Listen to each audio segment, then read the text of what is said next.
When I got home that evening, everyone was sitting on the sofa. My husband, my mother, my son, and my sister Lanny. Their faces carried an unreadable weight that made my heartbeat stumble. I stood in the doorway, clutching my keys like they were the only solid thing left in my world at that fragile moment tonight again. "What's going on?" I asked, my voice too thin to sound like my own, as if someone had reached inside me and pinched the breath before it left my lungs. "Hello, everyone. Thank you for being here with me today. Before I start my story, I would love to know which city you're watching from. Please don't hesitate to share it in the comments. Now, allow me to immerse you in this story." Lonnie shifted uncomfortably, and my husband, Drew, wouldn't meet my eyes.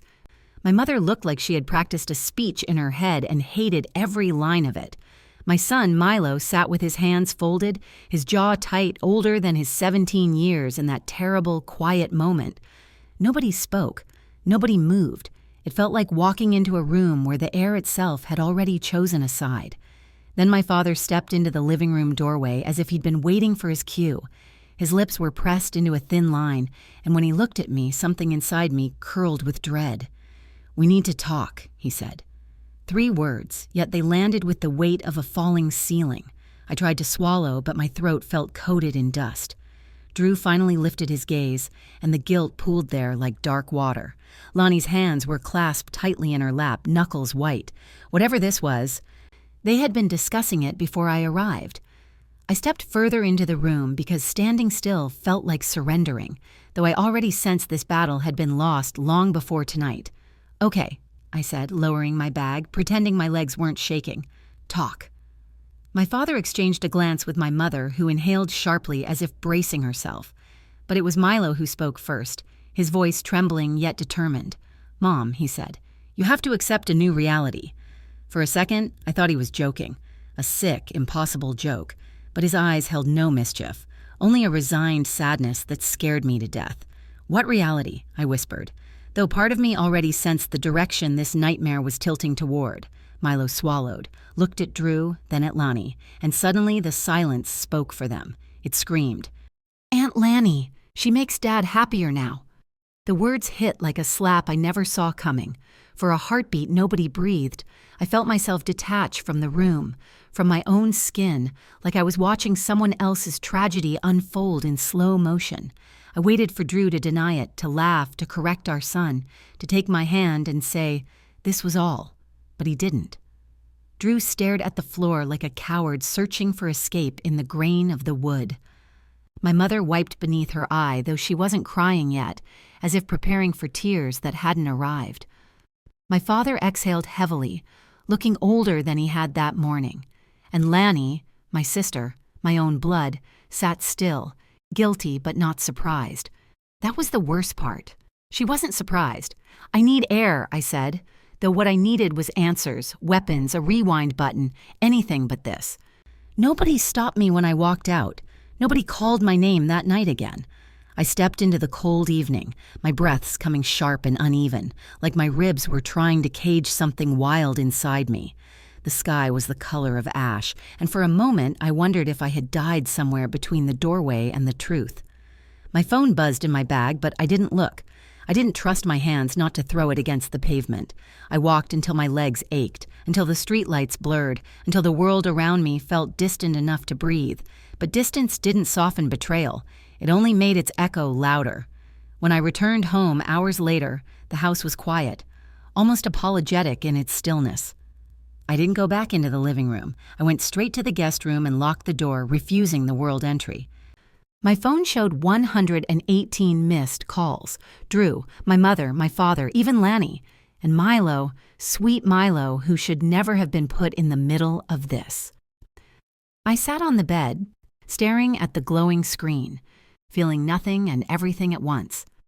Outside the window, the neighborhood slept peacefully, unaware that my life had cracked open like thin glass tonight. I lay down without undressing, my clothes stiff with the cold air from outside, my mind replaying every second of the evening like a cruel loop that refused to fade.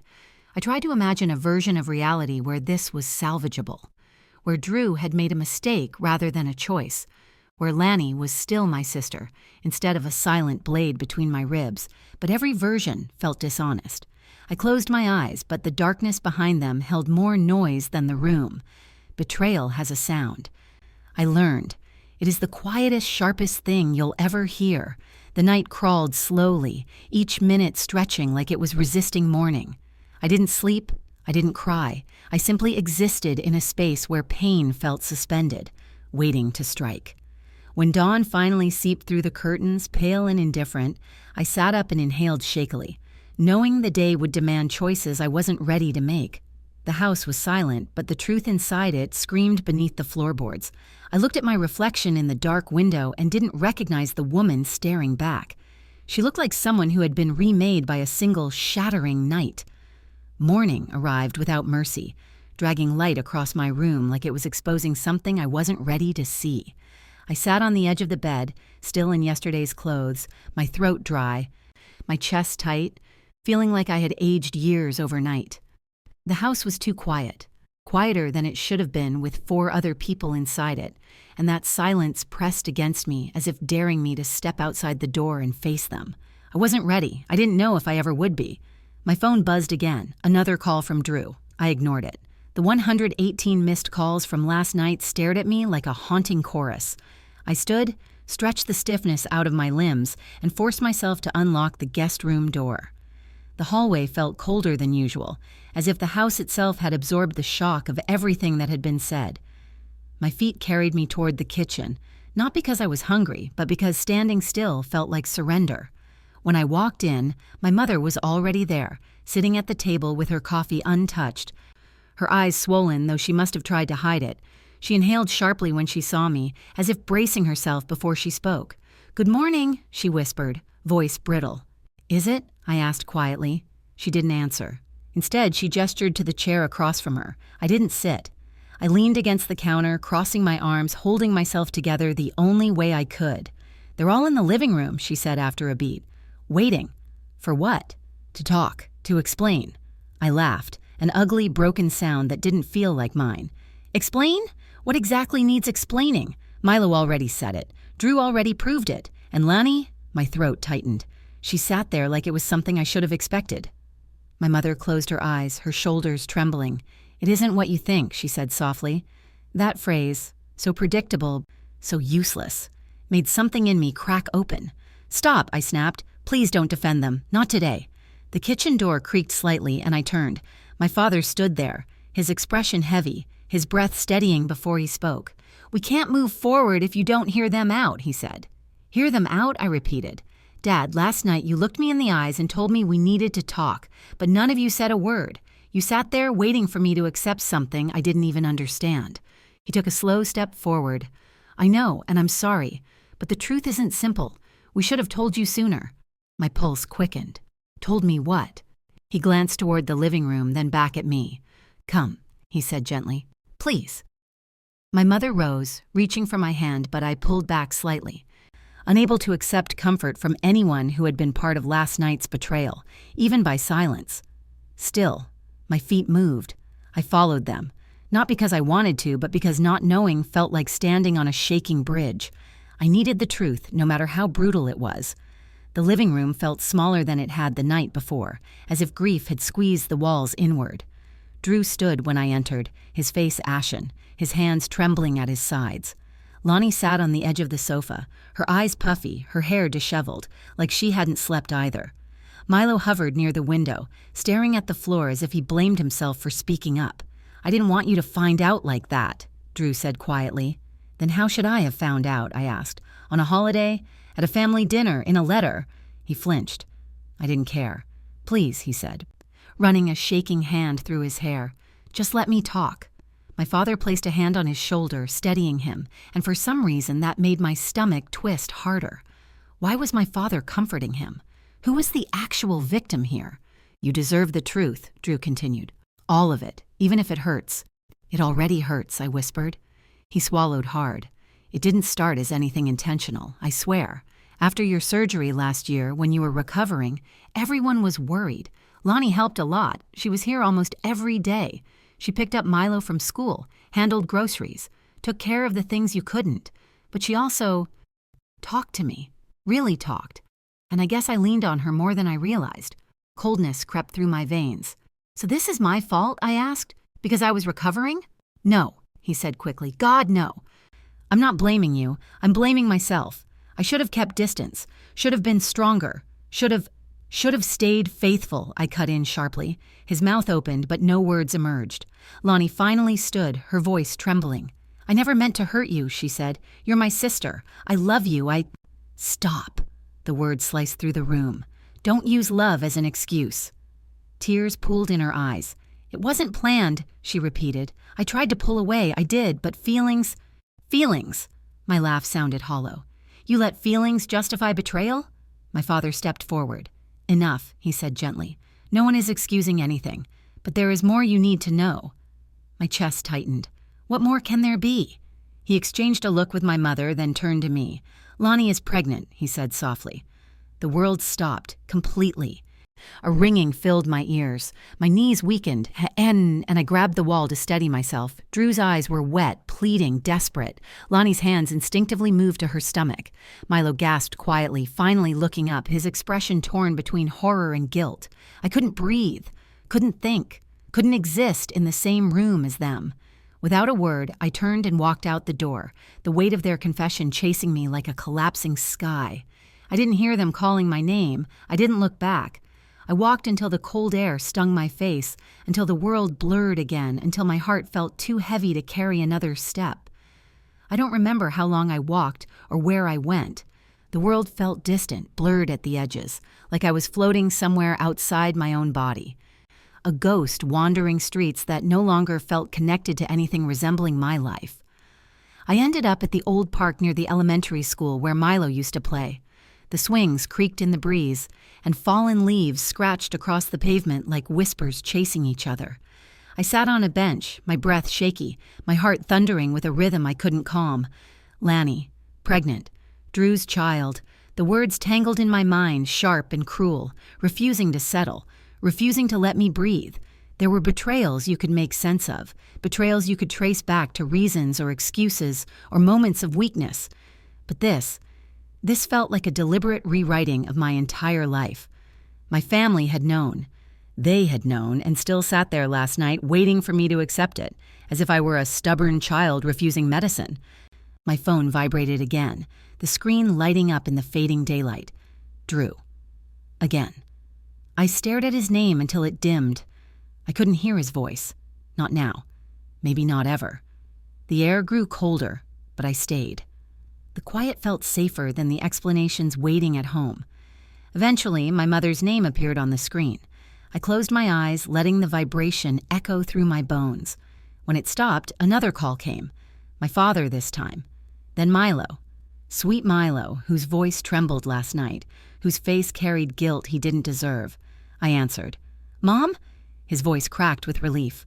"Where are you? Please tell me you're safe." "I'm fine," I said quietly, though my voice didn't sound like mine. "Are you okay?" "No," he whispered. "None of us are. Dad's freaking out. Grandma's crying. Grandpa's yelling at everybody. Aunt Lonnie—" "Stop," I said, my heart tightening. "I can't hear about her right now." "Okay," he murmured, "but can you come home? Or at least let someone be with you?" I looked around the empty park, the dimming sky, the long shadows stretching across the ground like reaching hands. "Not yet," I said. "I just need time." "I understand," he said, though he shouldn't have had to. We stayed on the phone for a moment, breathing, not speaking. Then quietly he added, "Mom, whatever happens, I'm with you." Tears finally burned behind my eyes, threatening to spill. "I know," I whispered. "I love you. I love you too." After we hung up, I stayed for another hour, letting the cold settle into my bones. Eventually, the chill became too much, and my fingers stiffened. I stood, wrapped my arms around myself, and walked home. Each step felt heavier than the last. When my house came into view, all the lights were on. Shadows moved behind the curtains, pacing, waiting. I hesitated at the gate, unsure if I was ready to step inside the place that no longer felt like mine. But this was still my home. My son was inside, and I refused to let betrayal drive me out of my own life. I pushed open the front door. The moment it clicked shut behind me, the room fell silent. All eyes turned toward me. My father standing near the fireplace, my mother on the edge of the sofa, Milo perched anxiously in a corner, Drew sitting forward with his hands clasped, and Lonnie standing beside the wall as if trying to disappear into it. I didn't look at her. Not yet. "Are you okay?" my mother asked softly. "No," I said honestly. My father exhaled, relieved I was speaking at all. Drew stood slowly. "Can we talk?" "Talk?" I repeated. "You already said everything." "Not everything," he murmured. "There's more." I felt something inside me harden. Of course there is. He ran a hand over his face, looking exhausted, older, weighed down by choices he'd made and consequences he couldn't escape. "You deserve the full truth," he said. "All of it."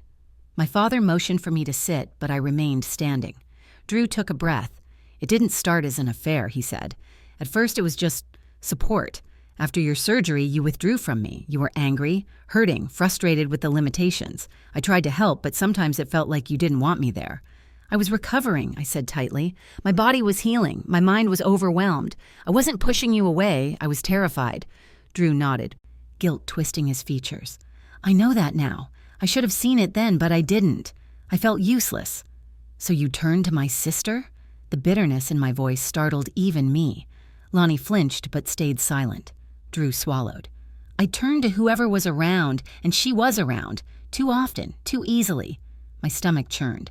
"You make it sound like it just happened to you," I said. "Like you were swept away by some invisible current. But you made choices. Both of you did." He nodded again, unable to deny it. "You're right." A shaky silence stretched between us. My father finally spoke. "There's something else you should know," he said quietly.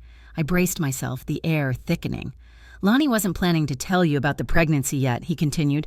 "She wasn't sure if—" He hesitated. Lonnie stepped forward a fraction.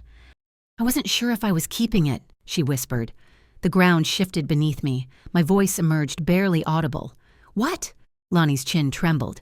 "I found out 3 weeks ago. I've been terrified. I didn't want to ruin your life." "You already did," I said, not out of cruelty but truth. She began to cry, but I was too numb to feel sympathy. Drew stepped toward me, stopping when I stepped back. "I will take responsibility," he said, "for everything, but please don't make any decisions tonight, not while everything is raw."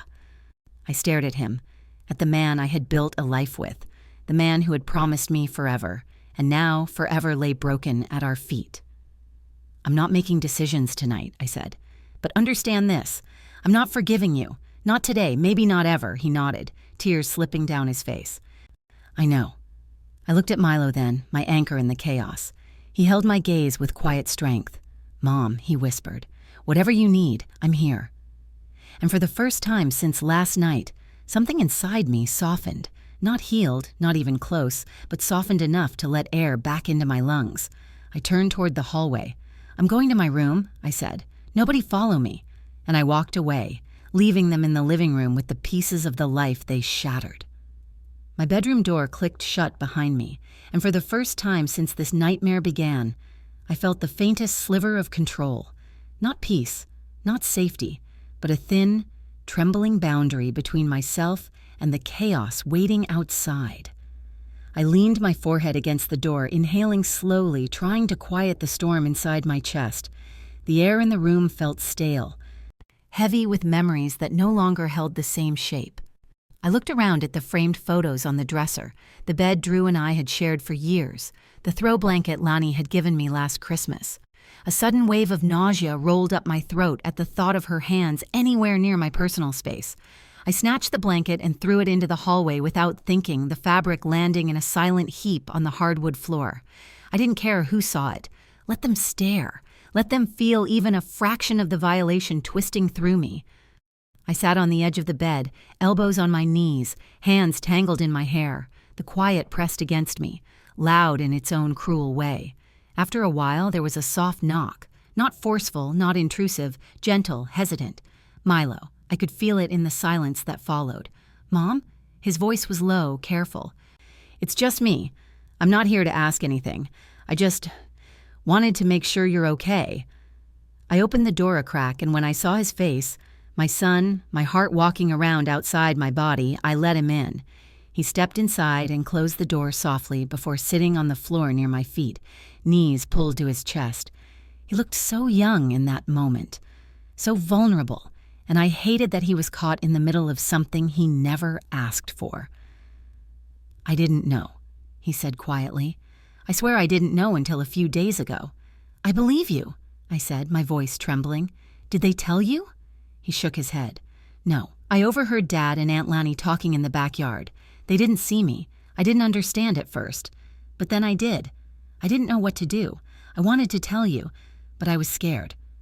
My heart clenched. "Scared of what?" He wiped his eyes with the back of his hand. "Scared of breaking you." I knelt in front of him, cupping his face in my hands. "Listen to me," I whispered. "This situation isn't your responsibility. Not one piece of it belongs to you. You didn't break anything. They did." His chin trembled. "I hate him for hurting you." "Don't," I said softly, though a part of me understood the feeling too well. "Don't let his choices turn you into someone angry. I'll handle your father." Milo nodded slowly, leaning his forehead against my shoulder. I held him tightly, breathing in the familiar scent of his shampoo, letting the moment anchor me in a world that suddenly felt unsteady. When he finally pulled away, he whispered, "If you want to leave, I'll go wherever you go." Tears filled my eyes, but I shook my head. "We're not making decisions right now, okay?" He nodded, then stood. "Grandpa wants to make sure you eat something. He said he'll leave a plate outside the door and won't bother you." Despite everything, a small, broken smile tugged at my lips. "That sounds like him." Milo hesitated. "I'll check on you later." After he left, I heard quiet voices downstairs, my father berating someone, most likely Drew. My father's anger wasn't loud. It was steady, relentless, like a blade sharpening with every word. My mother's softer voice came through occasionally, trying to soothe him before things escalated. Then the stairs creaked. Heavy footsteps. My father stopped at my door but didn't knock. I could feel the weight of his presence through the wood. "I left you some food," he said. "I won't ask you to talk. Just tell me if you need anything." "Thank you," I said. His voice softened. "I'm sorry, sweetheart. I should have told you sooner." "You knew?" I whispered. Silence. Then, I suspected. I didn't want to believe it. Last night confirmed everything. A hollow feeling opened in my chest. "Why didn't you say anything?" "Because it wasn't my truth to reveal. But if I could go back, I would have stopped them before it got this far." His voice cracked at the end, and hearing my father break only deepened the ache inside me. His footsteps retreated. Later, after the house settled into uneasy quiet, I stepped into the hallway. A plate of food sat on the floor, still warm. My father's doing. I picked it up, not because I was hungry, but because I knew he'd worry if I didn't. After forcing down a few bites, I wandered into the bathroom. The woman in the mirror looked unfamiliar. Eyes swollen, expression shattered, posture bent like grief had rearranged her spine. I splashed cold water on my face. I needed clarity, strength, something, anything. I opened the medicine cabinet, looking for the calming pills my doctor had prescribed months ago after the surgery. But before I could reach for them, I heard muffled voices downstairs. Drew and Lanny. My stomach tensed. I knew I shouldn't listen. But my feet moved anyway. I stepped quietly to the top of the stairs. Their voices drifted upward, frantic, hushed. "She won't forgive me," Drew whispered. "Not after this." "We didn't mean for any of it to happen," Lonnie said, her voice cracking. "I swear I didn't plan it." "That doesn't matter," he said. "She's never going to look at me the same way." "What are we supposed to do now?" Lonnie asked. "We can't undo what happened, and if I'm really pregnant—" "You are," he said softly. "We both know you are." My heart slammed against my ribs. A confirmation, spoken like a secret they still thought belonged to only them. Lonnie sniffled. "What if she asks you to leave?" Drew hesitated. "Then I'll leave." It was the quiet certainty in his voice that shattered something deeper than rage inside me. I turned away before he could say more. I walked back to my room, locked the door, and sat on the bed, breathing hard. Not from shock, not from pain, but from clarity. If he was willing to leave for her, then the man I loved had already left long before tonight. I wasn't sure what the next day would bring, but for the first time, I knew it wouldn't be the life I once had. The next morning, sunlight poured through the blinds, sharp and intrusive, as if the world itself had no respect for the chaos inside my house. I stayed in my room longer than I had intended, listening to the murmurs of life downstairs, the sound of dishes clinking, the faint hum of the refrigerator, Drew's voice low and measured, Lonnie responding with something high-pitched and nervous, each note a reminder that nothing had changed in the household's physical layout, but everything had shifted emotionally. I finally dragged myself out of bed, wrapping a robe around me, my feet dragging across the floor as I descended the stairs. I didn't speak to anyone, and no one spoke to me. The silence was thick and almost unbearable, broken only by the occasional cough or chair scraping. When I reached the living room, I froze. Drew was sitting in the armchair, staring at the floor. Lonnie sat cross-legged on the sofa, looking down at her hands. Milo was at the kitchen counter, eating toast quietly. My father was nowhere to be seen, probably in his study, silently judging the situation like he always did. "Morning," I said, my voice cold and unfamiliar even to me. Drew lifted his eyes slightly, guilt and fear swimming in them. "Morning," he said cautiously. I could hear my mother in the kitchen, muttering under her breath while making coffee. No one made eye contact with me. It felt like stepping into a painting of a family I no longer belonged to. I went to the kitchen, poured myself a cup of coffee, and sat at the table, my mind replaying every snippet of conversation I had overheard the night before. The words pregnant, never forgive, and leave bounced in my skull like broken records. I didn't know whether to be furious, broken, or numb, so I felt all three at once. Milo appeared next to me with his plate. "Mom, can I talk to you?" he asked softly. I nodded. We stepped into the hallway, away from the others. "I don't want to lie to you, but I can't lie either. I've been covering for them because I thought it would make things easier for you. I didn't know they were going to—" His voice trailed off, and he swallowed hard. "I know, I heard everything," I said. His eyes widened slightly, guilt flickering across his face. "I didn't think you would. I wanted to protect you, I really did. But I realized protecting you meant telling you the truth. I didn't know how to start." I took a deep breath. "You're my son. You don't have to protect me from anything, not when this mess is on them." He nodded, tears brimming but unshed. "I just don't want anyone to hurt you." "Then don't let yourself be hurt either," I said, surprising myself with the steadiness of my tone. "Stay strong, Milo. Don't let them pull you into something you don't belong in." He hesitated. Do you want me to talk to Dad?" I felt the weight of that question settle over me like a stone. My father, the man who had raised me with rules and logic, was now standing on the edge of betrayal alongside Drew and Lonnie. Did I want my son to confront him? "Not yet," I said. "Let him stew in his own mistakes a little. We need time to figure out how we move forward without anyone making decisions for us." Milo nodded, but I could see the conflict behind his eyes. I returned to the kitchen where the house smelled faintly of burnt coffee. My mother looked up, her expression tight. "You need to eat something," she said. "You haven't slept properly and you barely touched your breakfast." I shook my head. "I'm not hungry." She sighed but didn't push, which in itself was surprising. "Your father," she began, trailing off. I braced myself, knowing what was coming. "He wants to talk, alone, before anyone else gets involved." I clenched my jaw. "Then he can wait." She frowned, but left it at that. I wandered back into the living room. Drew and Lonnie were still there, their postures tense, their eyes darting toward me whenever I moved. I didn't speak, didn't acknowledge them beyond the occasional glance, and I could feel the tension crawling up their spines. I realized then that my silence had power, the same power that had vanished from my life the moment they stepped into it with their secrets. I would not let them manipulate me into the narrative they were trying to create. The hours dragged on. Milo left for school, and the house became a battlefield of quiet. Footsteps on hardwood like soldiers pacing, muffled voices carrying through walls. Finally, my father appeared in the doorway, holding a cup of tea, as if the simplest gesture could mend everything. "We need to talk," he said. His voice carried authority, but not the kind I remembered. It was edged with guilt. "Sit," I said, gesturing to the sofa, though I didn't sit myself. He remained standing.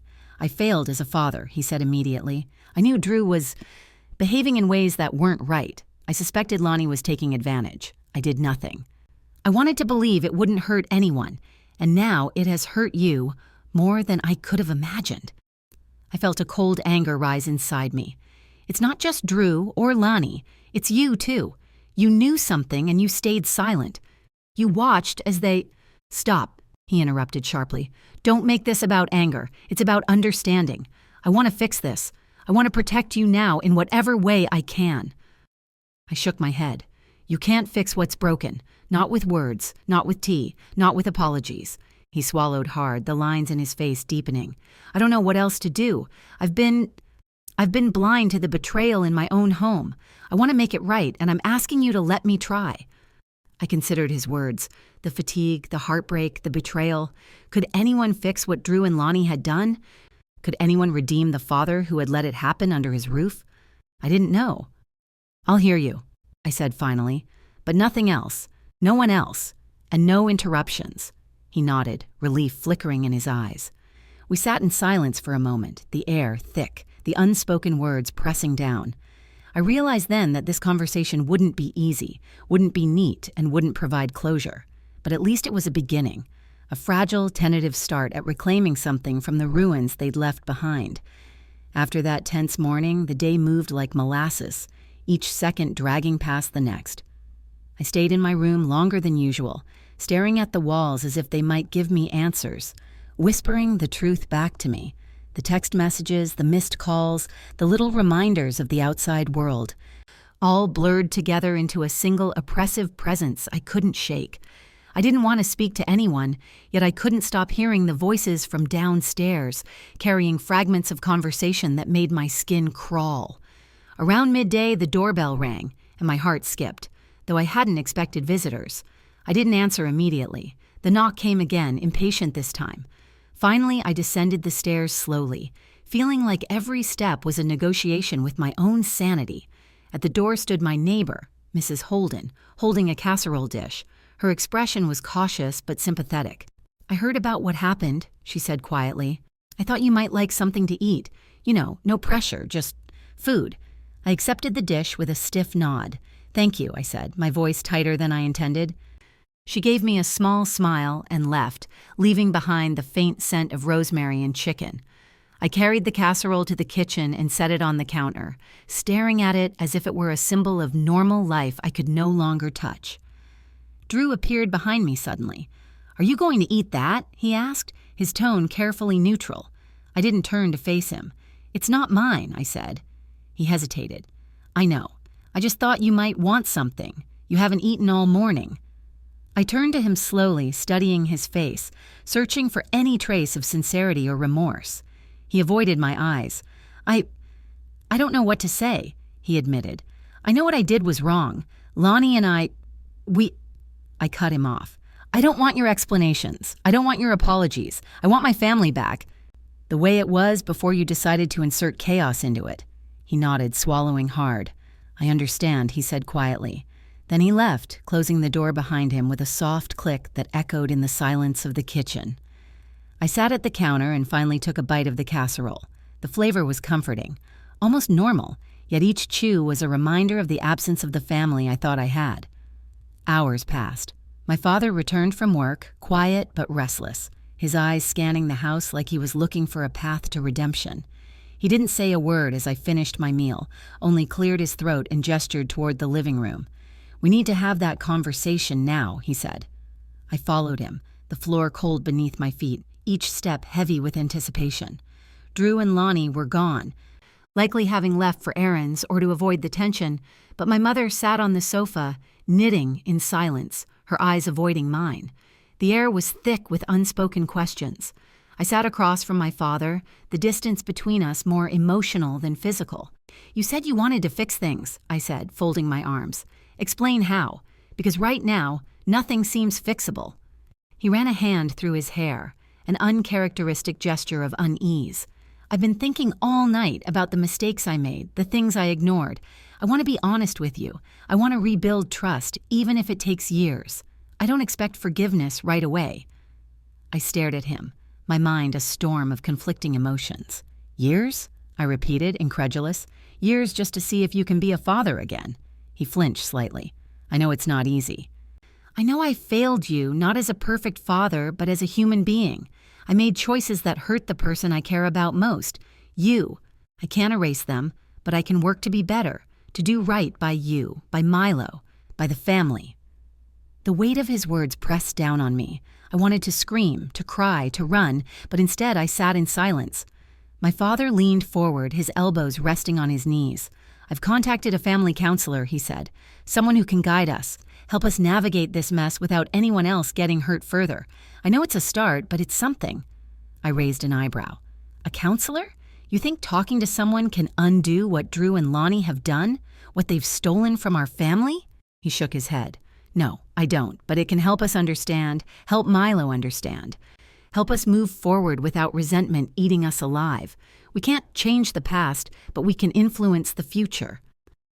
I felt a small flicker of something inside me, cautious but real, a hint of possibility. "And if they refuse to cooperate?" I asked, knowing Drew and Lonnie would never admit wrongdoing easily. "Then we focus on the family that wants to heal. We don't need everyone to participate to reclaim our lives."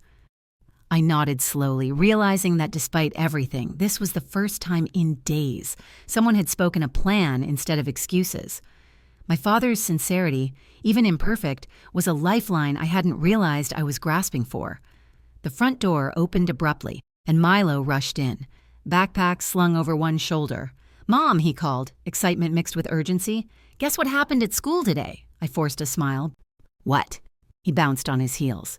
"I was chosen to give a speech at the assembly. They said I had courage and honesty. I thought, maybe you'd be proud." My throat tightened. "I am proud," I said, meaning it with all my heart. He beamed, the tension in the room easing slightly as he told me every detail of his day, every moment of recognition. For a brief period, the chaos outside our walls, the betrayal, the hurt, all felt distant, overshadowed by a small triumph that belonged solely to my son. My father watched silently, a faint smile playing on his lips, but I could see the guilt lingering in his eyes. It was the first time he'd celebrated something in our home without strings attached, without shame or anger or secrets hiding in the corners. After Milo finished recounting his story, he bounded off to his room to celebrate privately.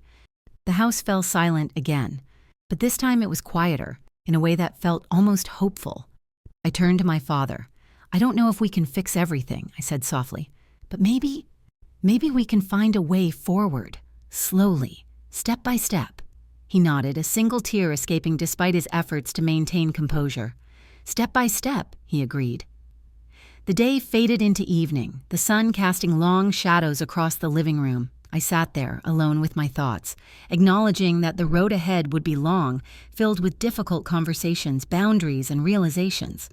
But for the first time in days, I didn't feel entirely powerless. There was a crack in the darkness, however small, and it let in a sliver of light. That night, sleep eluded me, as it often did when my mind refused to settle. I lay in bed listening to the house breathe around me, the faint creak of floorboards, the hum of the fridge in the kitchen, the occasional distant bark of a dog somewhere down the street. I thought about Drew and Lanny, their laughter echoing in the living room the day before, the way they had so easily inserted themselves into my life, my family. It made me feel hollow, like my own home was a borrowed space. I thought of my father and his quiet attempt to take responsibility, to plant a seed of hope where all I could see was ruin. I wanted to believe in him, in the possibility of repair, but it was hard when my trust had been fractured for so long. The next morning, I woke with a stiff neck, my eyes swollen from restless sleep. The sunlight slanted through the curtains, casting patterns across the bedspread. I got up quietly, careful not to wake Milo, who was still snuggled under the blankets, lost in dreams. I walked to the kitchen, expecting it to be empty, but my mother was already there, preparing breakfast in silence. She didn't look up as I entered. "Morning," I said, my voice soft. She nodded. "Coffee?"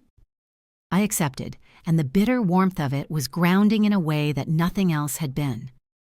For a long moment, we didn't speak. Only the sound of the spoon clinking against the mug, the faint sizzle from the pan on the stove. "I heard about the counselor," she said finally, her tone measured. I nodded. "Dad set up an appointment. He thinks it's a start." She glanced at me, eyes sharp, assessing. "Do you believe it can help?" I hesitated, stirring my coffee absently. "I don't know yet," I admitted, "but maybe it's worth trying. I can't stay stuck in this anger forever." She didn't respond immediately, only turned back to her cooking. That silence was different, less oppressive, more contemplative. By mid-morning, Milo was up, his energy uncontainable. "Mom, we need to go over my speech again," he insisted, pulling me toward the living room. I felt a small, almost imperceptible smile tug at my lips. I followed him, letting him rehearse as I sat on the sofa, watching his confidence grow with each line, each gesture. He had no idea how much I needed this distraction, this reminder of life outside betrayal. When he finally left for school, the house quieted again, and I found myself alone with my thoughts. My father returned moments later, carrying a stack of papers and a nervous energy I recognized all too well. "I've drafted some things we might discuss at the counselor," he said, placing them on the kitchen counter. "Nothing final, just starting points." I nodded, my fingers brushing over the sheets. "Okay, let's see them." We spent the next hour going through the notes, each word deliberate, carefully chosen to avoid blame and focus on repair. My father's dedication was evident in every line, his desire to restore a sense of safety and stability, painstakingly transparent. It gave me a flicker of hope I hadn't felt in days. The afternoon passed slowly. I decided to go for a walk, needing fresh air, needing the mundane reality of the world outside my house. The crisp breeze felt like a balm, carrying away fragments of tension I hadn't realized I was still holding. I walked past neighbors, exchanged small greetings, but my mind kept returning to the living room, to Drew and Lanny, to the way our lives had shifted in a matter of days. When I returned, the house felt different, though the furniture and walls were the same. There was a subtle tension, yes, but also a new layer of possibility. My father was in the living room when I walked in, shuffling papers again. "I've called the counselor to confirm the appointment," he said. "They can see us tomorrow afternoon. It's a start." I nodded silently, considering how fragile hope could feel when held too tightly. That evening, Drew appeared at the door unannounced. I froze, unsure whether to slam the door or confront him. He looked tentative, awkward. The bravado from before replaced by something unfamiliar. Uncertainty. "Can we talk?" he asked, voice low. I considered saying no. Considered locking the door and pretending the last week never happened. Instead, I stepped aside, letting him in, though every instinct screamed at me. He sat in the living room, avoiding my gaze. I know I hurt you," he began. "And I know there's nothing I can say to fix it. I wanted to explain." I crossed my arms, keeping my distance. "Explain what?" I asked. "Why you betrayed my trust? Why you thought it was acceptable to... He flinched at my words, but pressed on. "I wasn't thinking about the consequences. I was selfish. I see that now. I see how I've damaged things, how I've hurt you and Milo. I don't expect forgiveness, not yet. I just wanted you to know I regret it." I studied him carefully, searching for sincerity, for the tiniest hint that he understood the gravity of his actions. He met my eyes briefly, then looked down again. "I can leave if you want," he said quietly. "I don't want to make this worse." I shook my head slowly. "Stay," I said, "but don't think this conversation changes anything immediately." He nodded, understanding the weight in my voice. "I'll wait," he said. The hours passed with tentative dialogue, words measured, some apologies repeated, some questions asked and left unanswered. By the time the sun had set, there was a fragile bridge forming, tenuous and uncertain, but there nonetheless. My father appeared again, bringing Milo home from school. The boy bounded in, unaware of the heavy undertone, only eager to share his triumphs and stories. Drew stayed silent, letting Milo's excitement fill the space. I watched them interact, noting the tension and the warmth, the contrast stark and undeniable. That night, I lay in bed again, reflecting. The house was quieter now, not empty, but charged with a cautious energy. Change had begun, slowly, imperceptibly, like water carving through stone. It didn't erase the past, didn't heal all the wounds, but it was a start. And for the first time in what felt like forever, I allowed myself to imagine a future where trust, even if fragile, could be rebuilt. The morning of the counseling appointment arrived with an odd mixture of dread and relief. I woke before Milo, the house still steeped in that quiet, tentative calm that had been settling over us like dust after a storm. The sun crept through the blinds, casting stripes of gold on the floor. I brewed coffee, the bitter smell grounding me, and set Milo's lunch aside while he slept peacefully upstairs. Drew was already up, sitting in the living room with a book, his posture stiff, hands fidgeting with the spine as though it could anchor him. I hesitated at the doorway, watching him, weighing every instinct, every reason to turn and walk away. My father emerged from the kitchen, glancing at us both, the weight of expectation on his shoulders. "Are you ready?" he asked softly. I nodded, though my stomach churned. When Milo bounded down, excitement spilling from every pore, it was a jolt of normalcy, a reminder that life outside betrayal and tension still existed. His cheerful chatter filled the house as we gathered in the car, the drive to the counselor's office, unusually silent. Drew kept glancing at me, trying to read my expression, but I kept my face neutral, neither inviting nor dismissive. The parking lot was sparse, and we walked inside, the waiting room smelling faintly of disinfectant and stale coffee. Other families sat scattered in chairs, flipping magazines or scrolling on phones, but I felt an acute sense of exposure, like every eye could see the turmoil I carried beneath my calm exterior. The counselor greeted us warmly, a middle-aged woman with kind eyes and a voice meant to soothe, not judge. "Thank you for coming," she said, motioning us toward a circle of chairs. "We'll start gently. No pressure, just honesty." We sat, the circle tight, our presence together already an unspoken statement. Milo perched on my lap, his energy restrained only by my arms wrapped around him. Drew sat across from us, his hands clasped, the nervousness plain. My father took his seat beside me, his own body tense, like he was holding himself accountable for every misstep of the past. "Why don't we start with each of you saying what brought you here?" the counselor suggested. I swallowed, the words heavy in my throat. I want to rebuild," I said finally. "I don't know if it's possible, but I want to try. For Milo, for my family. But I can't ignore what happened. It hurt me deeply." Drew nodded, his eyes downcast.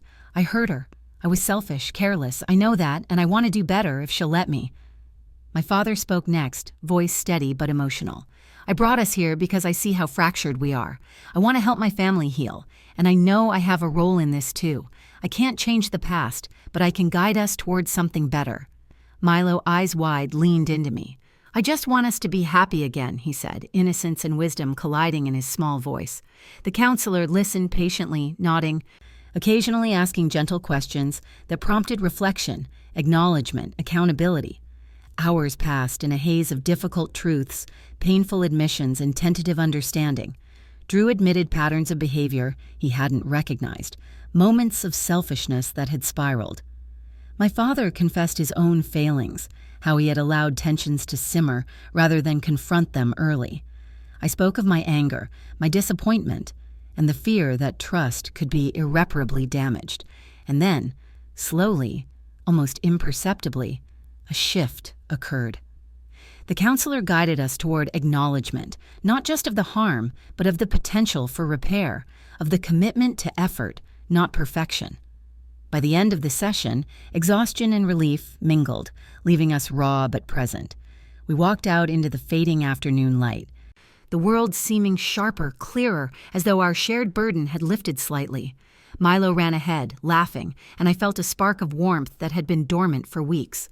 Drew followed at a careful distance, then slowed, meeting my eyes. "Thank you for trying," he said quietly. I didn't answer immediately, only allowed the words to settle. Finally, I nodded. "We'll see where this goes," I said. Not a promise, not forgiveness fully granted, but a start. Back at home, my mother had prepared a simple dinner, the smells familiar and comforting. We ate quietly at first, then conversation tentatively picked up. Laughter returned in small doses, edges frayed but present. I caught glimpses of what life had been and what it could be again.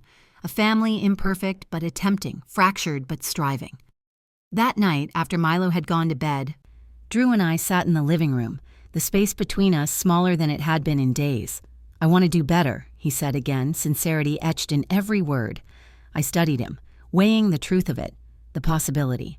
"Then show me," I replied. "Not for me, not for him, not for anyone else. Just show me." He nodded, the weight of understanding settling between us. My father appeared briefly, smiling faintly. The first time in days he seemed relieved, not burdened. "You're doing the right thing," he said. Then he left us to our tentative peace. In the days and weeks that followed, change was gradual. Arguments arose, setbacks occurred, and frustrations flared, but there was a conscious effort, a willingness to confront and communicate. Drew remained present, accountable, not perfect, but consistently trying. My father continued to guide us, a steadying force, and Milo thrived in the renewed attention and love surrounding him. Slowly, the household found balance, fragile yet resilient. One evening, as the sun set in a wash of pink and orange across the sky, I stood by the window watching Milo play in the yard with Drew tossing a ball. Laughter carried across the space, light and unburdened. I realized that the weight of betrayal and disappointment had not vanished, but it had been transformed. The cracks in our lives had not disappeared, but they had been filled with effort, with care, with the possibility of something better. I felt a cautious optimism, a belief that while the past shaped us, it did not define us entirely. Trust could be rebuilt, hearts could heal, and family could find its way again. And in that moment, as the wind rustled through the trees and Milo's laughter rang out, I allowed myself to breathe fully, to imagine a future not perfect but hopeful, a future in which we might yet find our way back to each other, stronger, wiser, and more aware of the fragile beauty of forgiveness and love. And though challenges would come and setbacks would inevitably occur, we would face them together, acknowledging the pain of the past while walking toward the promise of tomorrow.